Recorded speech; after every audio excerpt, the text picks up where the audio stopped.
6 and 9 August 1945 America Japan के Hiroshima और Nagasaki पर न्यूक्लियर बम गिराता है, जिससे सिर्फ कुछ ही दिनों में लगभग 2 लाख से भी ज़्यादा लोगों की जानें चली जाती हैं। पर कैसे? आखिर इन न्यूक्लियर बॉम्ब्स में ऐसा क्या होता है कि इसका असर सालों तक रह जाता है?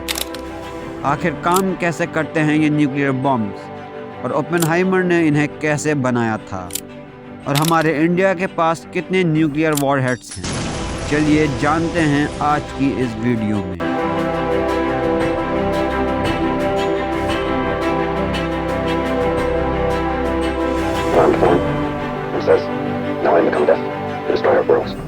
दोस्तों, ओपेनहाइमर ने 2 बॉम्ब्स बनाए थे, लिटिल बॉय जिसे हिरोशिमा पर गिराया गया था, और फैट बॉय जिसे नागासाकी पर गिराया गया था।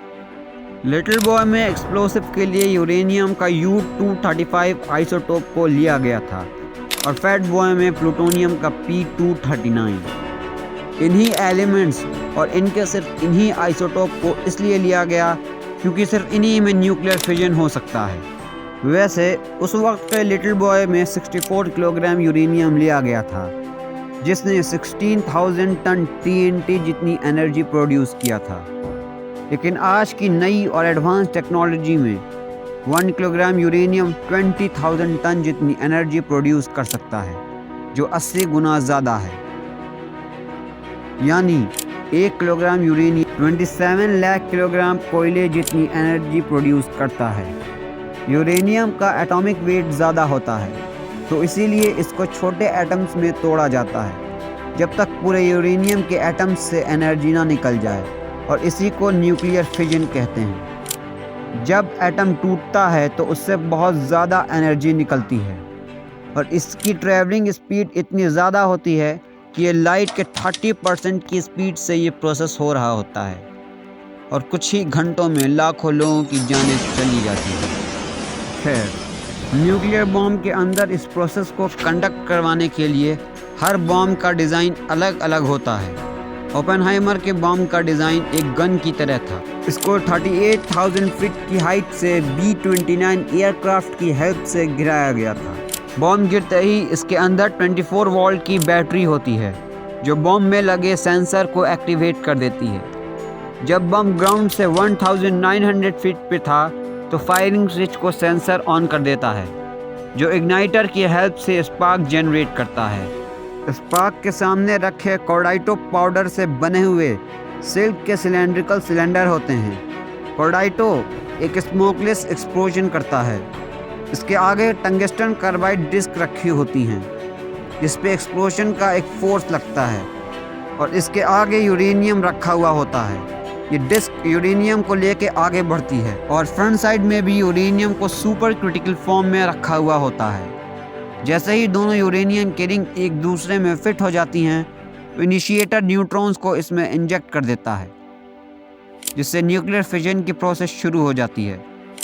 और जैसे ही ये प्रोसेस कंप्लीट होता है तो एक बहुत बड़ा ब्लास्ट होता है, जिससे एक 1200 फीट डायमीटर का एक फायर बॉल बनता है, जो 6000 फीट इतना ऊंचा जाता है, और इसका टेम्परेचर 6000 सेंटीग्रेड होता है, जो सन के सरफेस टेम्परेचर इतना बड़ा है।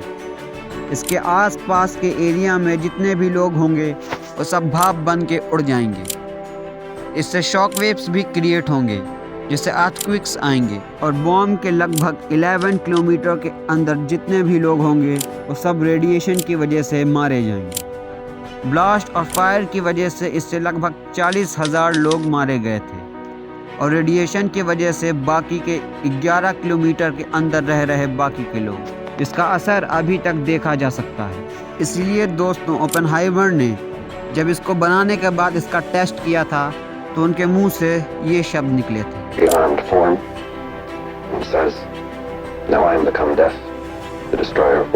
और उन्होंने इसको बैन करवाने की भी बहुत कोशिश की थी, लेकिन करवा नहीं पाए।